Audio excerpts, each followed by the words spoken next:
Coming up next on Arizona Horizon, the latest on Arizona portions of a planned freeway from Mexico to Las Vegas. Also tonight, we'll discuss voter turnout and the upcoming Arizona primary, and we'll learn about a new safety campaign underway on Phoenix hiking trails. That's next on Arizona Horizon. Arizona Horizon is made possible by contributions from the Friends of Arizona PBS, members of your PBS station. Thank you. Good evening and welcome to Arizona Horizon. I'm Ted Simon. Senate President Andy Biggs is blocking a bill that would restore health insurance coverage to children in low-income families. The bill to restore kids care passed the House last week, but has yet to move in the Senate and likely won't be heard due to Biggs' opposition to kids care. Arizona is the only state in the country that does not have an active version of the Children's Health Insurance Program. State Department of Transportation is in the process of hearing public input on the selection of possible routes for Interstate 11 between Nogales and Wickenburg.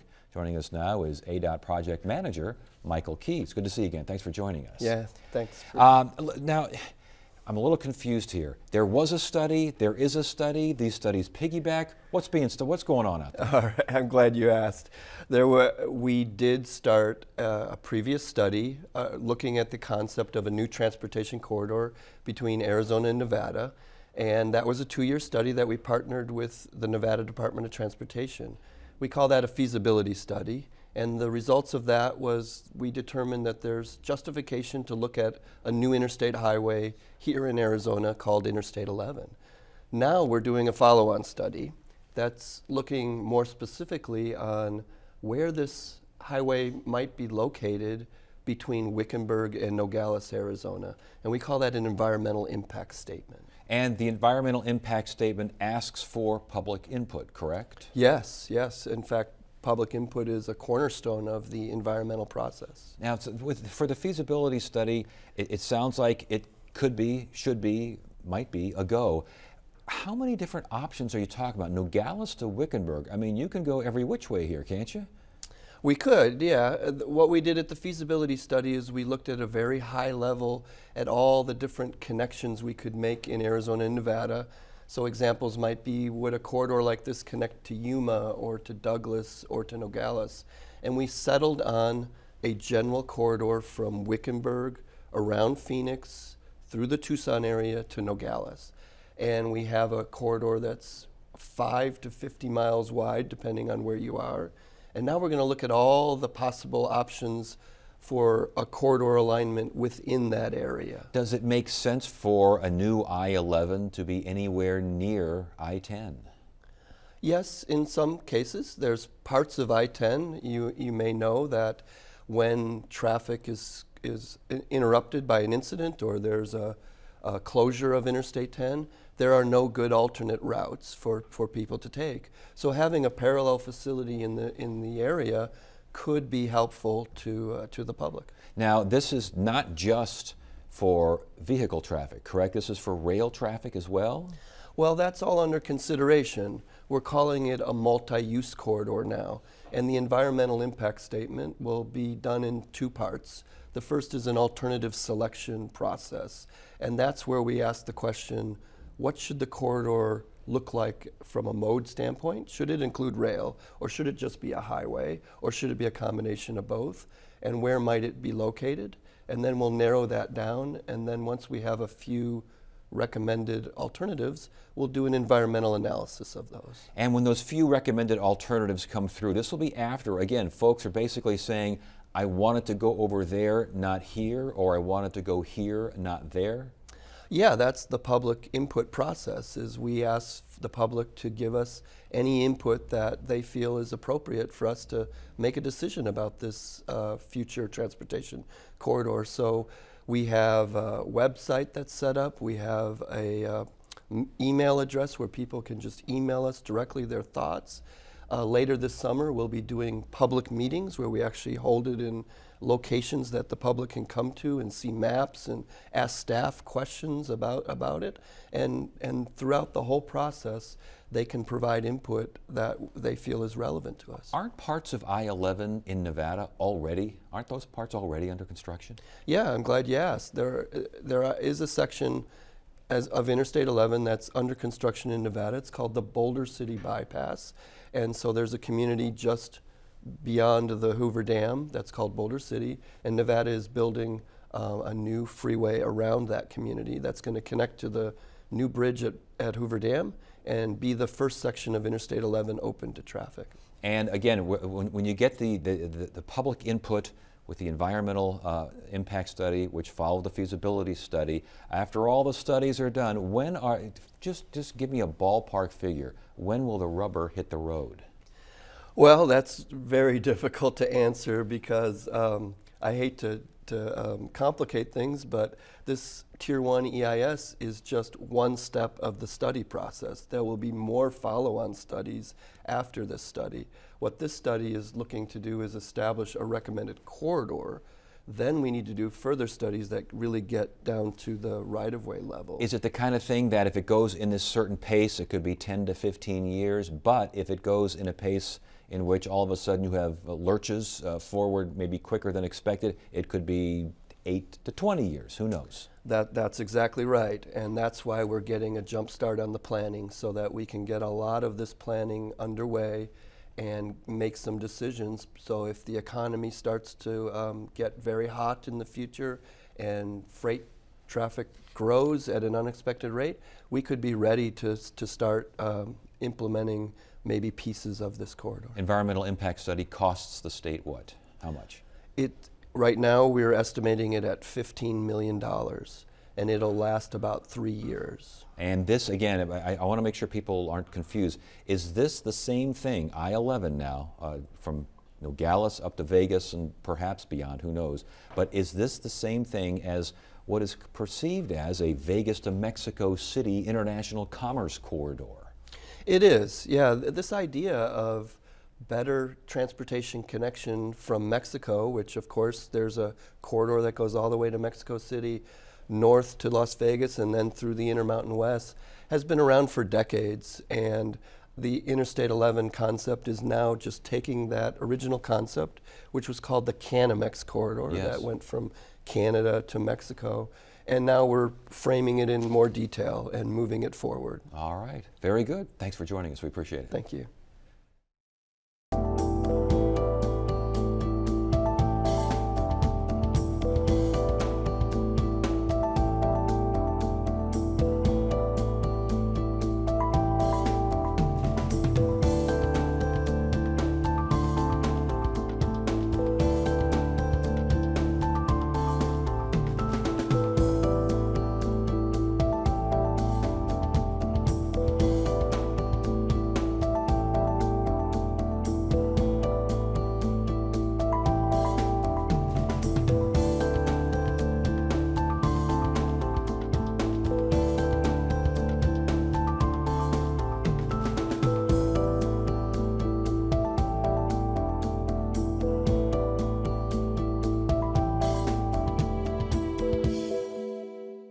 Get the inside scoop on what's happening at Arizona PBS. Become an insider. You'll receive weekly updates on the most anticipated upcoming programs and events. Get the insider delivered to your email inbox. Visit azpbs.org to sign up today. Arizona's primary or presidential preference election is set for March 22nd, but how much will the vote truly reflect what Arizonans want to see from government and its elected officials? Here to talk more about that is Laddie Coor, Chairman and CEO of the Center for the Future of Arizona. Good to see you again. My pleasure. Good to see you, Ted. How important is this Arizona primary process? I think it depends largely in this current year on what happens in the primaries between now and the 22nd. There are two big ones coming up the week before in Ohio and in Florida, and those could be game changers. I think the extent to which Bernie Sanders moved ahead in an unexpected way in Michigan may increase the interest in the election itself. So it's hard to say. The Arizona presidential preference primary, however, doesn't harvest all of the registered voters in an easy way, because Arizona today is 1 million Democrats, 1.1 million Republicans, and 1.2 million independents. And independents in the presidential preference election have to take a step to join one of the parties. So it doesn't come automatically. The ballots don't come. They have to join one of the parties. They then get that ballot and can vote. And then often, they then, after the election, go back to an independent status. So any step that people have to take tends to reduce turnout. It does indeed. Historically, how have we done as far as primaries are concerned and turnout? Primaries in general, we have not done a very good job at all. We're in the bottom quintile in the nation, and it has a very profound effect, particularly on those races that are decided in the primary. For statewide elections and for state legislative elections, that's about 80% of the seats. Yeah. In those elections, the average over the last decade of people turning out is somewhere between 20 and 27%. But we have to remember that's of the registered voters. If you take the eligible voters, which is another 30%, the 27% drops quickly to a little under 20%. And if you have two candidates for one seat, which is common, that means that less than 10% of the voters in that district will determine the outcome. The Center for the Future of Arizona, with this project, the Arizona We Want, you've done so much research on what people want, what they say they want. Why is it that that turnout is so low and that people seem to always say, I'm not getting what I want? I think it's partly the fact that we, throughout our history, have been populated by 2/3 of the people who have been born elsewhere and have moved here. Now, the good news is they want to be here. They come here. But the roots that get developed, the habits that get developed, the connections that get developed have not been as strong here as they should be. And as we believe it's essential for the future of Arizona that they be. I think also this issue of independence and how do they vote, how can they vote, they will get both parties' ballots in the regular primary, but it still seems a little awkward for them to participate. A little confusing. It is confusing. And some of your studies have shown that less than 10% think that their interests are represented by elected officials. Less than 10% have strong confidence in the government. Fewer than 50% are confident that the government can handle problems. These can't all be people from Indiana and California here. There's a disconnect going on. They're not. And the puzzling thing is, why don't they step forward? It's a simple act. Pay attention to the issues, register, vote, and you can make a difference. In a legislative seat, 1,000 additional new votes can make a significant difference in that outcome. So it's possible to do, possible to have a greater influence, and we're nonpartisan. We believe that ought to represent what the Arizonans believe in general, but it doesn't work unless they get out and vote itself. So we're working on a project now through civic engagement, getting people more deeply involved in their community. That's a place to start. And they immediately begin to understand there are some things they need to do, including registering and voting and communicating with their elected officials. Do people say voting is too difficult? In some instances they do. I think the preferential primary is one of those. And I think there are barriers in terms of the date of the election, but that, in my view, shouldn't be an excuse. Yeah. People can and should do it. So. Last question. I'm asking almost everyone that comes on the set here this question because I just find it fascinating. Donald Trump, how do you explain it? I read a very interesting piece the other day. It's I don't know how valid it is, but it noted that in times of stress, when there's very substantial turnover in the lifestyle, in the setting in which one lives, and when there's an element of fear, particularly fear of people from outside the country coming here or people from outside the country coming as terrorists, there is a desire for a very strong leader. It's I don't want to use the language that they use technically, authoritarian, but it is whatever it takes, let's get somebody that's going to come in and provide us protection no matter what. Yeah. That's one person's opinion. I have no idea beyond that, but I think I'm as puzzled and surprised as many, many other voters. All right. It's good to see you again. Thanks for joining us. My pleasure. Thanks, Jay.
It's that time of year when local hiking trails see increasing traffic. The City of Phoenix has a new campaign to promote safe hiking. It's called Take a Hike, Do It Right.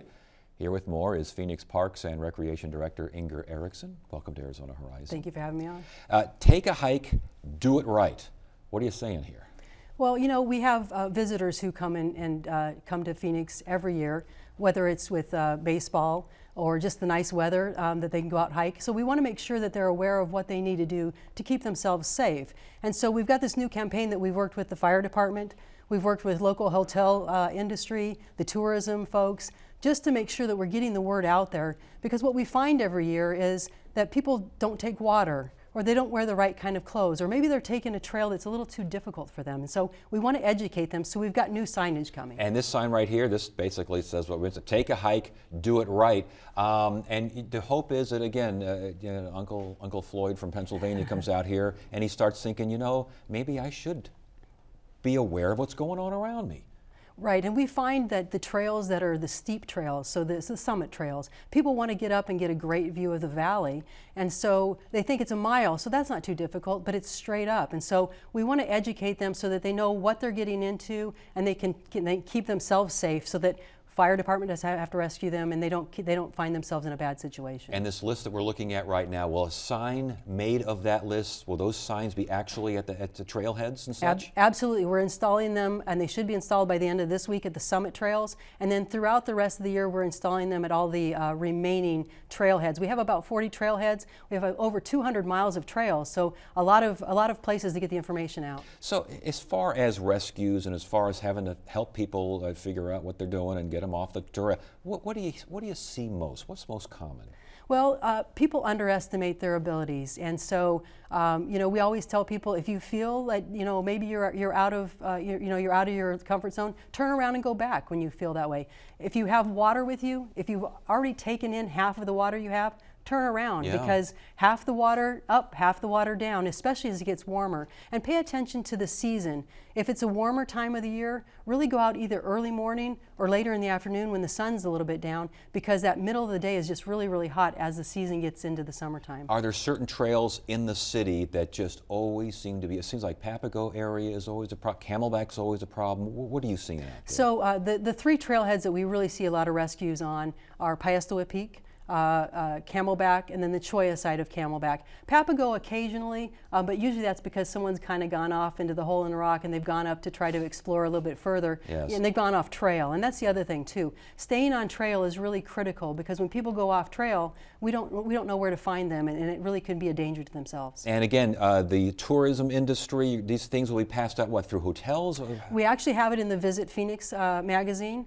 We also will have a campaign working with the local hotels to put it in their lobbies and to have flyers that they hand out to people hiking. So we have it all throughout the valley. What about South Mountain? I mean, that is such a huge area. There's so much there, and yet you don't hear much about rescues going on at South Mountain. Well, there's 16,000 acres over in South Mountain, and a lot of it is not as steep. It's not the summit type trails. We have had some situations over at South Mountain, but again, the type of trail that it is a little bit different. It's a little bit more gradual, and so people kind of cut their teeth on that, and then they go try to do Camelback or Piestewa, and they get themselves into dangers. And sometimes, you know, really, you just really need to know your own abilities. As far as Camelback and Piestewa especially, because those places, I haven't been to those places in years, but even years ago they were crowded. I can't imagine what they're like now. Is there any thought of a fee system or some way to just kind of cull the herd a little bit? You know, we find that even when we add additional parking, the more you add, people just come, and they're going to come there regardless of what you do. You know, it's a free system because, again, it is the great outdoors, and we want people to use the asset. We want to make sure that they're safe. And, you know, again, it really is something that we want to provide for the community, and so fees are not really something we're discussing right now. Okay, so if you're going to head hiking on Phoenix trails, when you see that take a hike, do it right thing, it's like a little bell should ring in your head. And if you want to take the time to read that list, do it because it can't hurt. Absolutely. And the more we ingrain people into that, the more it'll be in their minds. All right, very good. Good to have you here. Thank you. Friday on Arizona Horizon, it's the Journalists Roundtable. More on Senate President Andy Biggs' blocking of a bill that restores health insurance coverage to children in low-income families, and lawmakers vote to loosen control of anonymous campaign spending. That's on the next Journalists Roundtable. That is it for now. I'm Ted Simons. Thank you so much for joining us. You have a great evening.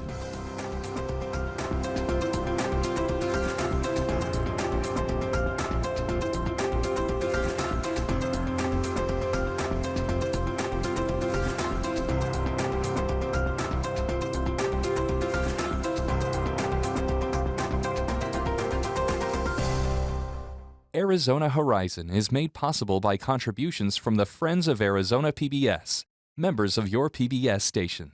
Thank you.